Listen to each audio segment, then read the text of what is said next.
Kwa sababu ya kuwa na ile culture ya kutouliza. Mtu anaogopa kuuliza maswali kwa sababu amelelewa asiulize. Sasa ikifika mahali ambapo kwamba anataka kuuliza, anaogopa kwa sababu anaona atachukuliwa kama ni mtu ambaye kwamba ni rebel, ni kama ni kama ni muasi, anataka kuasi kanisa, ama ni kama vile Muslims leave their shoes at the door, Christians leave their brains when they enter. Yeah. Muslims leave their shoes, Christians leave their brains at the door. Because once you enter a church, you're not allowed. You can't think anymore. You can't question anything. So if I tell you that you are a sinner, accept. Abbas Online TV yatupa matam ya Uislamu tena kwa nidham. Abbas Online TV yatupa matam ya Uislamu tena kwa nidham.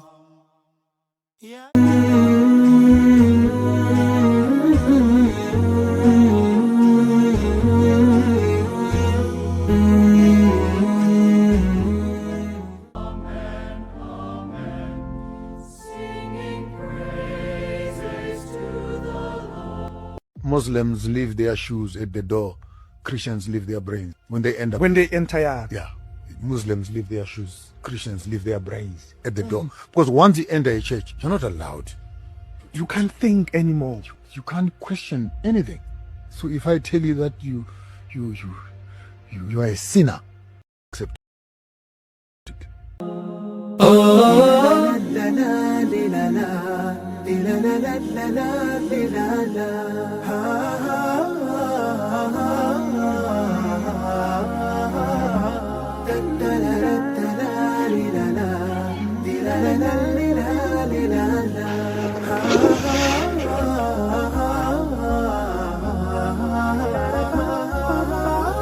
في كتاب الله قلبي صار حي، وبحياتي صار لي ظل وفاي، ويوم عادت نفسي وروحي ليه، عادت أيامي وأحلامي إلي.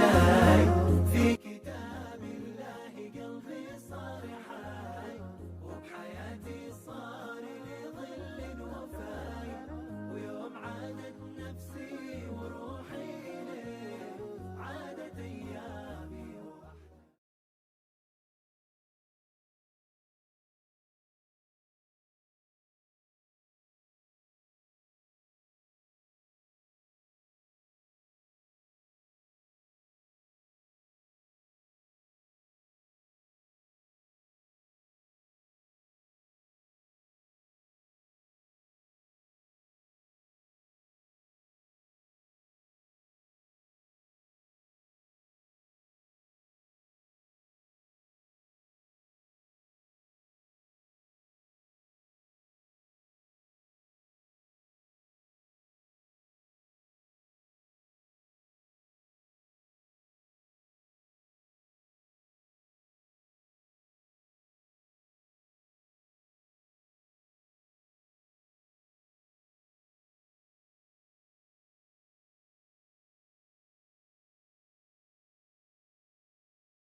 Assalamu alaikum warahmatullahi wabarakatuh. Alhamdulillah thumma salatu wassalamu ala rasulillahi sallallahu alaihi wasallam. Baada, ndugu zangu, baada ya kumshukuru Allah subhanahu wa ta'ala na kumtakia rehema na bwana mtume Muhammad sallallahu alaihi wasallam, leo tunataka tuchambue kauli ambayo alitoa Profesa Maponga kuhusu kuvua viatu. Alisema maneno ambayo ilileta utata sana katika mitandao, ikainua hisia za watu na watu wakazungumza maneno mengi, hasa kutokana na kauli hiyo.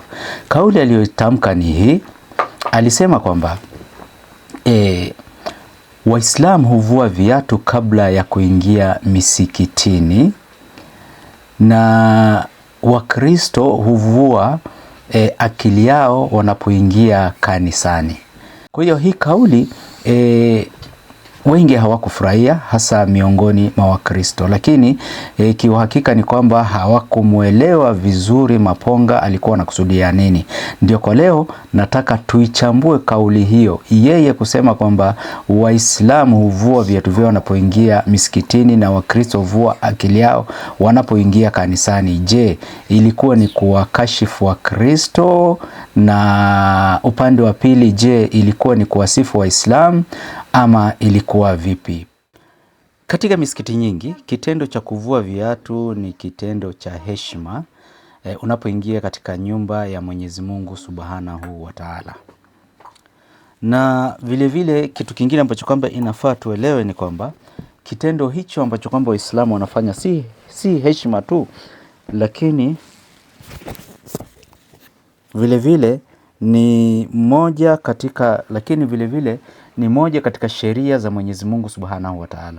Mwenyezi Mungu Subhanahu wa Ta'ala ametuamrisha ndani ya Qur'an, unaposoma sura ya 20 sura Taha aya 9, anasema kumwambia Musa kwamba vua viatu vyako, hakika wewe uko katika bonde takatifu la Tua. Na vile vile anamwambia anamwagiza Musa naye vile vile avue viatu vyake miguuni mwake, kwa sababu katika bonde takatifu. Kwa hiyo hii ni kuonesha kwamba sehemu takatifu inafaa kuvua viatu. Na pia Yoshua vile vile aliamrishwa na Mwenyezi Mungu Subhanahu wa Ta'ala, unaposoma katika Yoshua 5:14, naye vile vile pia aliamrishwa ama aliagizwa avue viatu vyake, maana sehemu ambayo kwamba alikuwa yuko ama amesimama ni sehemu takatifu. Hii ni kumaanisha kwamba sehemu yoyote takatifu ni lazima uvue viatu. Ndio maana unaona Waislamu wanaamini kama msikiti ni sehemu takatifu, kwa hivyo wanapoingia misikitini lazima wavue viatu vyao. Kwa hiyo wanavua viatu vyao kwa sababu kwanza ni sheria ya Mwenyezi Mungu Subhanahu wa Ta'ala ndani ya vitabu vyake, na pili pia ni vile vile heshima kuingia ama unapoingia katika sehemu takatifu vile vile unavua viatu. Haimaanishi kwamba wao wamewacha akili yao, fikira zao, roho zao na imani zao nje. Hapana. Muislamu amewacha viatu peke yake nje, lakini anaingia ndani ya msikiti akiwa na akili yake na fahamu zake. Na hapa ndipo ambacho kwamba nataka mchukue point, ni kwamba hata kama unaingia katika sehemu ya ibada, usiache akili nje. Kama unaingia katika sehemu ya ibada, ingia na akili yako, elewa, soma, uliza, fahamu. Msiingie ndani ya nyumba za ibada na mkawacha akili zenu nje. Ingieni ndani ya nyumba za ibada na muingie na akili zenu kule ndani, namna vile Waislamu wanavyofanya. Kauli aliyotumia Maponga, lengo lake ilikuwa ni kukashifu, na atakapokashifu lazima watu hisia zao, kwa sababu ni mambo inashikama na imani na dini, lazima zitainuka, na zikishainuka basi lazima watu watakuwa na changamka kusema hii, kusema vile, hii na vile, na katika hiyo process watu watapata kuelewa. Kwa hivyo kuna wakati mwingine ambapo unapotumia kauli ambayo kwamba ni ya kashfa, ile maneno hubaki zaidi kwa muda mrefu katika akili ya mtu, na hii ndio ilikuwa lengo la Maponga. Kwa hiyo ile kauli yake, ikiwa utakubaliana naye ama hautakubaliana naye, ile kauli ambaye alitoa Maponga, lengo lake ilikuwa tu lazima watu watakuja kuuliza maswali, na ile message yake na picture ambayo kwamba alitaka iende itakuwa imefika kwa watu kwa njia nzuri. Kwa hivyo lengo lake ilikuwa ni kufikisha ujumbe wake kwa njia ya kashfa. Alifikisha ujumbe wake mzuri, lakini kwa njia ya kashfa ambaye watu wengi hasa katika ulimwengu na dini ya Kikristo hawakukubaliana naye. Swali tata hapa linakuwa hivi: kwa nini Maponga aliwataja Waislamu? Hii ndio swali ambalo kwamba tunafaa kujiuliza. Katika historia ya Uislamu tangu zamani za kale kumekuwa na ile mila, taratibu na desturi ya kusoma. na Waislamu walikuwa wakitafuta ilmu, kwa sababu sana katika Uislamu kutafuta ilmu ni jambo ambalo kwamba ni la faradhi, si la hivi hivi. Na Waislamu wanapokuwa wanatafuta elimu wana ile culture ya kuuliza. Na katika historia kumetokea wanazuoni wengi ambao wamekuwa wakifundisha, wakiuliza na wakisoma field mbalimbali za elimu kama vile sayansi, wanasoma sheria, wanasoma mantiki, logic, wanasoma historia, wanasoma mambo ya dini na kila kitu ya dini, fiqh na kila kitu ambayo kwamba inahusiana na dini na mambo ya dunia yote walikuwa wanasoma, wala hawatenganishi. Hiyo ni kitu ambacho kwamba ilikuwa, na wametokea wanazuoni wengi sana katika Uislamu, na tarehe zao, historia zao tunazo, wanaokwenda kuuliza maswali, wanaoulizwa maswali. Hii ni katika culture ya Uislamu. Na katika Uislamu kuna jambo moja ambalo nataka watu wengi wakae wakijua, ni kwamba katika Uislamu unapoingia ukapata shekhe ako kwa darasa yake anafundisha somo lolote, wewe kama Muislamu ukauliza swali, haiwi ni makosa, haiwi ni kwamba unachukuliwa kama mtu mbaya, ama unachukuliwa kama rebel, ama unachukuliwa labda yani huchukuliwi kwa njia mbaya. Muislam anapouliza swali huwa anachukuliwa kwamba anatafuta ilmu zaidi ambaye imesisitizwa katika Uislamu. Kwa hiyo katika Uislamu unapouliza maswali, shehe hawezi kukukasirikia wala waumini hawawezi wakakukasirikia, bali inachukuliwa kwako kwa mtizamo mzuri kwamba huyu anatafuta ilmu, anataka kujua jambo hili kwa undani vizuri zaidi. Na ndio maana unaona katika Uislamu kuna walimu tofauti na wana level tofauti ya kimasomo. Kwa hiyo unaweza uliza swali kwa huyu, labda haukuridhika na majibu yake, ukaenda kwa mwingine ukauliza, na paka pale ambapo kwamba utaona kwamba labda yale maneno na jibu ambayo kwamba umepatiwa ni sahihi, ambayo ni kitu ambayo kwamba unaweza kukubaliana nayo kwa kutokana na ushahidi mbalimbali ambazo ziko katika vitabu. Kwa hivyo kwetu tunapouliza maswali inachukuliwa kama njia moja ya kutafuta elimu. Hiyo ni katika desturi ya Uislamu. Nikirudi nyuma ni kwamba kwa Maponga kusema kwamba Waislamu wanavua viatu ni kuwazindua Wakristo kwamba japo hawa watu wanavua viatu vyao, lakini wana desturi na historia kubwa, historia nzuri, historia pana ya usomi, kwamba ni watu ambao wataingia ni kwamba ni watu ambao wanaingia na akili zao ndani ya misikiti kufanya ibada. Kwa hiyo hii ndio kitu ambacho alikuwa sana anajaribu kusisitiza, ama alikuwa jaribu kusisitiza, ama alikuwa anajaribu kuleta picha nzuri dhidi ya Islam, kutokana na ile mila na desturi yao nzuri ya kutafuta elimu. Swali lingine la jitokoza ni kwamba kwa nini aliwakashifu Wakristo? Hiyo ndio tunafaa tujiulize. Kwa nini aliwakashifu Wakristo? Ile kauli ya Maponga kusema kwamba Wakristo wanavua akili yao wanawacha nje, ndio kusema ile ukweli ama uhakika ni kwamba ni mahali ambapo kwamba ilileta utata. Kwa hiyo utata ilitokana na yeye kusema kwamba Wakristo wanavua akili zao na kuziwacha nje. Hapa ndo penye utata ilitokea, na watu wengi kuzungumza hapa na pale, na vile vile kutoikubali ama kubaliana na Maponga na ile kauli yake ya kusema hivyo. Lakini tunalofaa tuelewe ni kwamba Maponga hakutukana na Ukristo wala hakuikashifu Ukristo.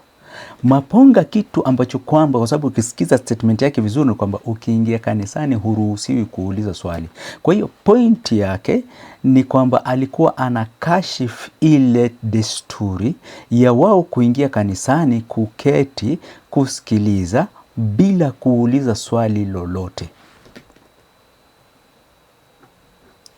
Hii ndio kitu ambacho alikuwa anajaribu kuikashifu Maponga, kwamba usiingie kanisani ukaingia na viatu, lakini akili ukawacha nje ya kanisa.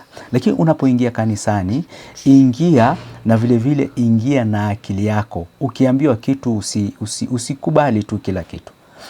Leo kuna watu imewafika mpaka kiwango ambacho akiingia kanisani kila anachoambiwa ndio. Yesu ni Mungu, ndio. Yesu ni mtoto wa Mungu, ndio. Yesu ni mwanadamu, ndio. Yesu ni simba wa Yuda, ndio. Yesu ni mwana kondoo, ndio. Kwa hiyo kila anachoambiwa yeye ni ndio, kiasi ya kwamba hata mtu hajui kile anachoambiwa hasa ni nini. Ukiangalia sifa zingine ambazo kwamba anaambiwa haingii. Sifa ya Mungu haiwezi kaingia kwa binadamu, wala binadamu haiwezi kaingia kwa Mungu. Sifa ya simba haiwezi kaingia kwa mwana kondoo, wala mwana kondoo kaingia katika sifa ya simba. Ni vitu ambavyo vinakuwa contradictory. Na kuna mambo mengi ambayo yanakuwa contradictory katika mafundisho kiasi kikubwa sana, na hii yote watu inawafikia hivi kwa sababu ya kuwa na ile culture ya kutouliza. Mtu anaogopa kuuliza maswali kwa sababu amelelewa asiulize. Sasa ikifika mahali ambapo kwamba anataka kuuliza, anaogopa kwa sababu anaona atachukuliwa kama ni mtu ambaye kwamba ni rebel, ni kama ni kama ni muasi, anataka kuasi kanisa, ama ni kama pia anaitwa ni kama yani ako na mapepo, ama ni nani, anakuwa na ile hisia mbaya kiasi ya kutotaka kuuliza maswali, anaogopa kuuliza maswali. Na ndio leo unaona kwamba kuna mambo mengi ya maajabu yanafanyika. Angalia ndani ya mitandao, vituko na visanga na balaa na kila aina ya vituko yanayoendelea kanisani. Hii inatokana na nini? Hii inatokana na ile taratibu na desturi ya kutouliza maswali, kiasi hata wachungaji wenyewe wanatoka katika laini za ibada na kufanya mambo ambayo kwamba hayafai. Waumini wanaangalia na hawawezi wakauliza chochote. Ndio maana unaona leo watu wengi wamepotea. Ndio na Maponga alikuwa ni mchungaji akatoka kwa sababu anaona ni mambo gani ambayo yanaendelea hapa. Waumini wa Kikristo wamefundishwa kutouliza maswali. Wamefundishwa kutochunguza neno lolote walioambiwa. Wamefundishwa kutohakikisha maneno ambayo kwamba wanaambiwa. Wamefundishwa kukubali tu chochote kile ambacho kwamba wanaambiwa. Na ndio maana unaona leo watu chochote wanachoambiwa kanisani, maadamu mtumishi amesema, yeye anakubali, kwa sababu ni desturi yao kutouliza swali. Wamekuwa programmed kutouliza, kutochunguza na kutohakikisha, mpaka mtu anakuwa na kutohakikisha bali kukubali. Mpaka mtu anakuwa mtu mzima, anazeeka, kuna baadhi ya mambo ukimwambia kwamba haya hayaendi hivi, anakushangaa, anakustaajabia, anashindwa huyu naye ni mambo gani ambayo ananiambia hapa. Kusema ukweli, Wakristo wengi hawezi kukubaliana na kauli hii ya Maponga. Hawezi wakakubali kwa sababu ni dini yao, wamefundishwa hivyo, watakatana naye. Lakini ndio ukweli ulio wazi ni kwamba Wakristo, jameni, mnapoingia kanisani, msiache akili nje, ingieni na akili ndani.